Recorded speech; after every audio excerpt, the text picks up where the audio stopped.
Hello everyone, this is Ananya and welcome back to SSC text book. आज हम करने जा रहे हैं 15 मिनट में 25 सवालों का एक ऐसा मॉक टेस्ट जैसा एग्जाम में देखने को मिलेगा। और ये सेक्शनल टाइमर वाली जो चीज है ना, इसकी यार बैंड बजानी है, क्योंकि अगर हम पहले से प्रैक्टिस करने लगे कि हमें किस तरीके से 15 मिनट में 25 क्वेश्चन सॉल्व करने हैं, हर एक क्वेश्चन को कैसे टैकल करना है, चाहे वो ग्रामर हो, कॉम्प्रिहेंशन हो, वोकैबुलरी हो, तो एग्जाम में चीजें बहुत आसान हो जाएगी। एडिशनली आप सेक्शनल मॉक टेस्ट भी सॉल्व करते रहिए, हर सब्जेक्ट का सब्जेक्ट वाइज भी करिए और कंप्लीट पेपर भी सॉल्व करते रहिए सेक्शनल टाइमर वाला। कहाँ से कैसे सॉल्व कर पाओगे, सब आपको बताऊंगी, क्लास को एंड तक देखिए। पहले ये 25 सवाल मेरे साथ सॉल्व करिए। सीधे चलते हैं पहले सवाल की तरफ। बहुत ही क्विक सॉल्व करना है, आप भी मेरे साथ क्विक सॉल्व करिएगा, मैं भी आपको क्विक ही सॉल्व करके दिखा रही हूँ। ग्लिटर का मतलब होता है जो चीज चमकती है, चमकने वाली चीज। तो ग्लिटर का सिनोनिम बताना था, हमेशा डायरेक्शन देख के आंसर देना। ग्लिटर का हो जाता है शाइन। बाकी डल एंटोनिम हो गया, फेड एंटोनिम हो गया, obscure is something that is not clear, जो चीज क्लियर नहीं होती है। रैम्पेज का मतलब होता है कहीं पर घुस जाना और तबाही मचाना, डैमेज करना। ठीक, बरसर्क भी आउट ऑफ कंट्रोल होता है। इलस्ट्रेट एक्सप्लेन करना, रीइंफोर्स किसी चीज को या तो लागू करना या और स्ट्रॉन्ग बनाना। नॉन प्लस्ड का मतलब होता है कि बंदे को कुछ समझ में ही नहीं आ रहा है क्या हो रहा है, क्या चल रहा है। The person is surprised, confused. Answer क्या हो जाएगा? सबसे सूटेबल मुझे यही लग रहा है, option number 1, berserk is the answer. ठीक है, नेक्स्ट देखो।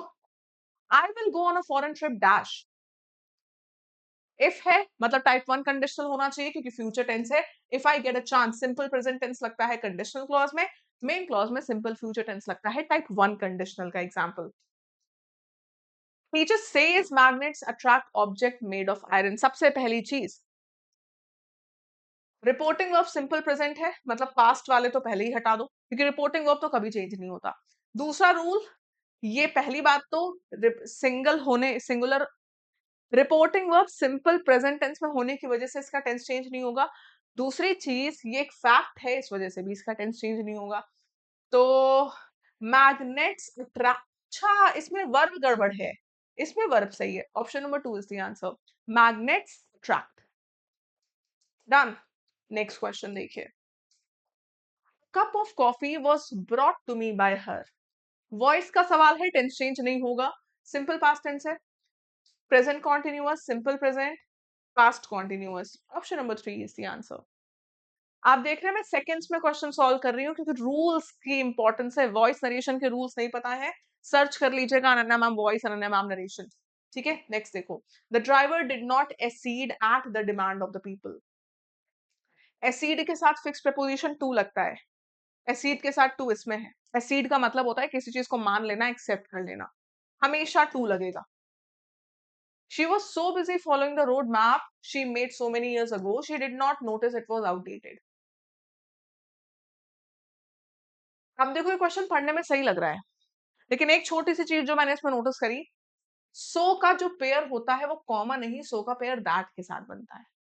तो हम लिखेंगे she was so busy following the road map she made so many years ago that she did not notice it was outdated. Comma हटा के दैट लिख देंगे, सो दैट का पेयर होता है ना, कॉज एंड इफेक्ट दिखाने के लिए। वो इतनी खोई थी उसको फॉलो करने में कि वो भूल गई कि भाई वो तो आउटडेटेड हो चुका था। सरप्लस, देखिए जरा, surplus is the word, absence, excess, shortage या वांट। सरप्लस हम तब किसी चीज को बोलते हैं जब वो चीज जरूरत से ज्यादा होती है, तभी तो सरप्लस कहा जाता है। एब्सेंस मतलब गैर मौजूदगी, एक्सेस इज ज्यादा बताना, एंटोनिम है। शॉर्टेज होता है आंसर, क्योंकि शॉर्टेज कमी है। ठीक है, एंटोनिम ही बताना है ना, yes, shortage is the right answer. Surplus extra, shortage कमी। ठीक है, नेक्स्ट देखो। You have paid the bill dash haven't you. सही पंक्चुएशन मार्क लगाना है, और ये जो स्टेटमेंट दिख रहा है ये मुझे क्वेश्चन टैग का स्टेटमेंट लग रहा है। तो you have paid the bill comma have you, you have paid the bill have you. ठीक है, नेक्स्ट देखो भाई। His father enjoyed the strongest position as an MLA is in his constituency. क्या करना है हमें? ईडियम अच्छा बताना है इस पार्ट के लिए। Enjoy the strongest position, to get the upper hand, यही होता है। If you get the upper hand, आपके पास पावर है, आपके पास पोजिशन है। To be at once wit का मतलब होता है कि इंसान एकदम पगलाया हुआ है, कुछ भी कर रहा है, कंफ्यूज है, समझ नहीं आ रहा है क्या करें। ठीक, to be at the helm of मतलब होता है किसी के कंट्रोल में होना। Under control of somebody. To go to the dogs का मतलब है कि कोई चीज खराब हो गई है, कुत्तों तक चली गई है मतलब वो चीज खराब हो गई है, to go to the dogs. ठीक। Students may solve this sum easily, voice का सवाल है, बहुत मुश्किल भी नहीं लग रहा, छोटा सा क्वेश्चन है। Students may solve this sum easily. ऐसे पेपर्स में इंग्लिश बनाने पे बहुत सॉल्व कराती हूँ, आपको हर लेवल का मिल जाएगा, लगभग डेली अगर करना है तो। ठीक है। स्टूडेंट्स में सॉल्व दिस सम, में है, टेंस चेंज होगा नहीं, माइट हटा दो, माइट हटा दो, में बी सॉल्व। अच्छा, रूल नंबर 2 कहता है वॉइस का कि सब्जेक्ट ऑब्जेक्ट अपनी पोजीशन इंटरचेंज कर लेते हैं। यहां स्टूडेंट से शुरुआत है तो दोबारा स्टूडेंट से शुरुआत क्यों हो रही है भाई? The sum may be easily solve by students. ठीक है, अगला सवाल देखिए। लिखा है transmission that combines media of communication, multimedia, multitasking, multiple, multi millionaire. ये तो बहुत सिंपल है, मल्टी मिलियनेयर है जिसके पास मिलियंस है, मल्टी मिलियंस ऑफ वेल्थ है जिसकी। मल्टीपल मतलब एक से ज्यादा, मल्टीटास्किंग एक ही समय पे मल्टीपल काम एक साथ कर लेना, ये मल्टीटास्किंग होता है। मल्टीमीडिया होता है जहां पे हाँ वीडियोस फोटोज ये सब चीजें आती हैं, खास करके कंप्यूटर मोबाइल लैपटॉप इन सब में, इसको मल्टीमीडिया कहते हैं। ठीक। If I inherit $1 billion I would travel to the moon. If देखते ही हमें पता चलना चाहिए ये कंडीशनल सेंटेंस है, मुझे $1 मिलियन मिल जाएंगे तो मैं मून पे जाऊंगा, मैं चांद पे ट्रैवल करूंगा। सुनने में क्या लग रहा है? हाइपोथेटिकल। टाइप 2 कंडीशनल हाइपोथेटिकली तो लग रहा है। यहाँ पे तो सही है वो ट्रैवल, यहाँ पे सिंपल पास्ट टेंस होना चाहिए कंडीशनल क्लॉज में। So if I inherited $1 billion I would travel to the moon. ठीक है, नेक्स्ट क्वेश्चन देखो भाई। Surrounded by lush greenery the house stood dash atop a hill. बताइए, surrounded by lush greenery the house stood dash. अब एक word लिखा है submissively, submissive का मतलब होता है कि कोई चीज किसी के आगे झुक जाए, इसी को तो सबमिसिव कहते हैं। कोई चीज अगर किसी के आगे झुक जाती है तो वो सबमिसिव होती है। सबमिसिव का उल्टा क्या हो जाएगा? जो किसी के आगे ना झुके। स्टर्डली का मतलब होता है बहुत मजबूती से, हो सकता है चलो ये आंसर इसका एंटोनिम। डेफ्टली का मतलब होता है बहुत निपुणता से, निपुणता तो बिल्कुल नहीं होगा। मैजिकली जादूगरी से नहीं, प्राउडली गर्व से। अब ये दोनों वर्ड्स मुझे सूटेबल लग रहे हैं, स्टर्डली या proudly. Lush greenery the house sturdily stored, submissive का उल्टा अच्छा प्राउडली ज्यादा है। सबमिसिव है किसी के आगे झुक जाना, शर्मा जाना, डर जाना, लेकिन ये जो प्राउडली है गर्व से एकदम बोलते ना कि छाती तो चौड़ी करके खड़ा है। Option number D is more suitable than sturdy. ठीक है, ये क्वेश्चन इजी था लेकिन इसमें कंफ्यूजन में लोग गलत करते हैं इसको अक्सर। अब एक वर्ड है मैसोचिस्ट, बताएं भाई।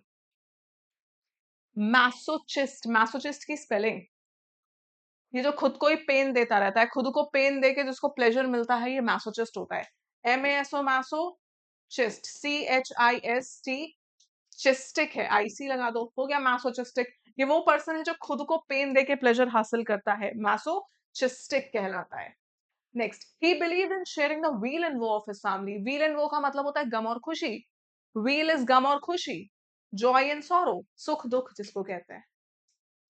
She spoke a bit too fast, bit too fast, she spoke a bit too fast मतलब उसने कई बहुत तेज बोला, बहुत तेजी से वो बोल रही थी कि हमें बोला, हमें बोलना पड़ा कि भैया रिपीट करो, अ बिट टू फास्ट।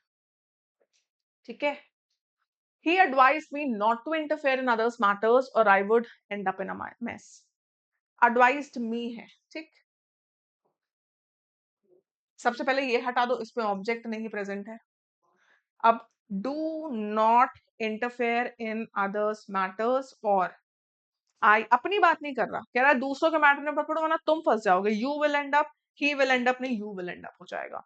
किसी थर्ड पर्सन की नहीं, कोई मुझसे कह रहा है तो मुझसे कह रहा है कि तुम दूसरों के मैटर में मत पड़ो वरना तुम्हें दिक्कत हो जाएगी, तो you will and up in a mess. ठीक है, आओ भाई। अच्छा, PQRS का सवाल है। ऑप्शन ABCD चारों ही पहला स्टेटमेंट बन सकते हैं, मतलब पहला स्टेटमेंट ढूंढ के आंसर निकल सकता है। यहाँ पे नाम दिख रहा है, ये पहला स्टेटमेंट हो सकता है। दिस विल अमाउंट, बी तो नहीं होगा, अंडर द न्यू ओनरशिप ये भी नहीं होगा, यू वॉन्ट, यहाँ भी नाम लिखा है, मिल गया, यहाँ पे लिखा हुआ है युवॉन श्विनार्ड, जो जिनको डिफाइन किया गया है, जो कि बिलियनियर फाउंडर है। यहाँ पे श्विनार्ड्स पिटागोनिया विच वाज फाउंडेड, तो यहाँ पे पहले इंट्रोड्यूस जो पर्सन है, जो प्रोटैगनिस्ट है, पहले उसको इंट्रोड्यूस कहा गया है, वो स्टेटमेंट हमेशा पहले आता है। डीसीबीए इज द आंसर। ठीक है, अगला क्वेश्चन देखते हैं। अगला क्वेश्चन क्लोज टेस्ट है भाई। क्लोज टेस्ट के लिए पहले आप एक बार क्विक रीड करें, जिससे आपको समझ में आ जाए किस बारे में पैसेज है।